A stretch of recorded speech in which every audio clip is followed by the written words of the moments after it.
नमस्कार. आज आपण एका खूप महत्त्वाच्या विषयावर बोलणार आहोत. तो म्हणजे आपल्या शाळकरी मुलांमध्ये चांगल्या, निरोगी सवयी कशा रुजवायच्या. ही एक अशी मार्गदर्शिका आहे जी पालकांना रोजच्या आयुष्यात खूप उपयोगी पडेल. तर विचार करा की एका निरोगी आणि आनंदी मुलासाठी नक्की काय लागतं. काय आहे त्याची गुरुकिल्ली? चला तर मग याच प्रश्नाचं उत्तर आपण या माहितीपूर्ण सादरीकरणात सोप्या आणि व्यावहारिक टिप्समधून शोधूया. चला तर मग सुरुवात करूया थेट पायाभरणीपासून. आपण समजून घेऊया की मुलांच्या आयुष्यातली ही जी प्राथमिक शाळेची वर्ष आहेत ती आयुष्यभराच्या सवयी लावण्यासाठी इतकी महत्त्वाची का असतात. खरं तर हे वय म्हणजे ना एका स्पंजसारखं असतं. मुलं जे काही पाहतात, जे ऐकतात ते सगळं काही लगेच शोषून घेतात. त्यांच्यावर मित्रमैत्रिणींचा आणि आजूबाजूच्या परिस्थितीचा खूप प्रभाव असतो. म्हणूनच निरोगी आहार आणि व्यायामाचं महत्त्व त्यांना पटवून देण्यासाठी ही एक सुवर्ण संधी आहे. कारण याच वयात लावलेल्या सवयी त्यांच्या आयुष्यभराच्या आरोग्याचा पाया बनतात.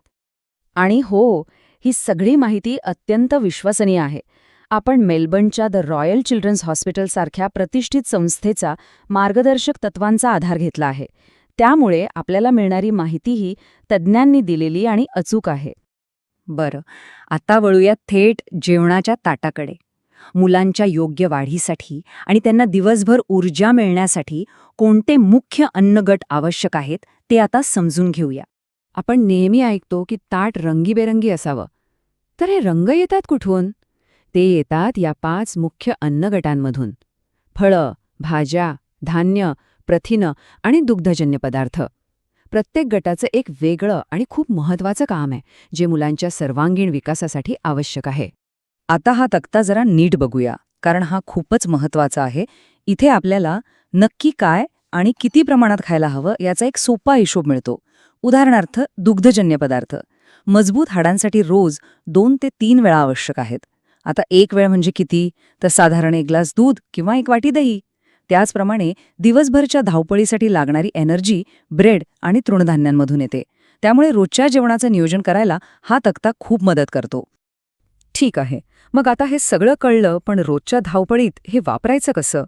विशेषतः शाळेच्या दिवसात मुलांमध्ये ती ऊर्जा टिकवून कशी ठेवायची? चला आता ते पाहूया. ही एक गोष्ट अगदी पक्की लक्षात ठेवायला हवी. रात्रीची शांत झोप आणि सकाळी पोटभर नाश्ता हे कॉम्बिनेशन मुलांच्या एकाग्रतेसाठी जादूचं काम करतं. आणि सगळ्यात महत्त्वाचं, मुलं ऐकून नाही तर बघून शिकतात. त्यामुळे आपण जर नाश्ता केला तरच तेही करतील. डब्याचं कधी कधी टेन्शन येतं नाही का? रोज काय नवीन द्यायचं? तर हे बघा, काही सोप्या आयडिया.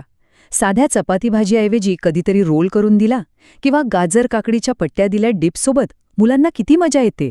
घरी बनवलेले केळ्याचे किंवा गाजराचे मफिन्स तर त्यांना नक्कीच आवडतील. थोडी कल्पकता वापरली की डबा नक्कीच रिकामा परत येईल. आता इथे एक महत्त्वाचा मुद्दा आहे. घरचा डबा विरुद्ध शाळेचं कॅन्टीन. घरच्या डब्याचा फायदा काय? तर आपल्या मुलाच्या पोटात काय जातंय हे आपल्या हातात असतं, पौष्टिक आणि बजेटमध्ये. पण कॅन्टीनमध्ये काय होतं? अनेकदा मित्र काय खातात तेच खाण्याचा हट्ट असतो आणि तिथले पदार्थ दिसायला आकर्षक असले तरी ते तेवढे पौष्टिक असतीलच असं नाही. चला आता फक्त जेवणापुरतं मर्यादित न राहता पुढे जाऊया.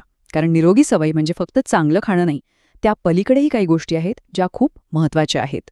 जेव्हा मुलांना तहान लागते तेव्हा त्यांच्यासाठी सगळ्यात बेस्ट ऑप्शन कोणता? साधं पाणी. बाजारात मिळणारी रंगीत गोड सरबतं किंवा ज्यूस म्हणजे दुसरं तिसरं काही नाही, त्या म्हणजे जणू पातळ गोळ्या आहेत. चवीला छान, पण आरोग्यासाठी शून्य. त्यामुळे मुलांना पाण्याची चव आणि सवय लावणं हे खूप गरजेचं आहे. कुटुंबासोबत एकत्र जेवायला बसणं ही फक्त एक जेवणाची वेळ नाहीये. हा खरं तर एक संस्कार आहे. दिवसभर काय झालं हे एकमेकांना सांगण्याची, गप्पा मारण्याची ही एक छान संधी आहे. जेव्हा टीव्ही आणि मोबाईल्स बंद असतात तेव्हाच तर खरं बोलणं होतं नाही का? आता बोलूया स्क्रीन टाईमबद्दल. आजकाल मोबाईल, टीव्ही, गेम्स यांपासून मुलांना दूर ठेवणं जवळपास अशक्य आहे. पण त्यावर मर्यादा घालणं नक्कीच आपल्या हातात आहे. नियम सोपा आहे.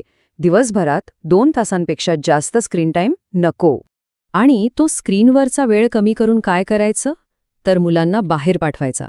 रोज कमीत कमी 1 तास म्हणजे 60 मिनिटं मैदानी खेळ, धावणं, बागडणं, सायकल चालवणं हे त्यांच्या शारीरिक आणि मानसिक वाढीसाठी टॉनिकसारखं काम करतं.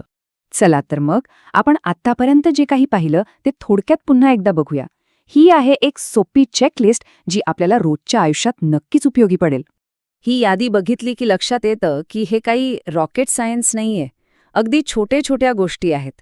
ताटात वेगवेगळे रंगीबेरंगी पदार्थ, नाश्त्याची सवय, भरपूर पाणी पिणं, जेवताना गप्पा मारणं आणि रोज थोडं खेळणं. बस, याच गोष्टी मुलांच्या निरोगी भविष्याची मजबूत पायाभरणी करतात. तर मग ठरलं, या आठवड्यात आपण यातला कोणता एक छोटासा बदल आपल्या घरात आणणार आहोत.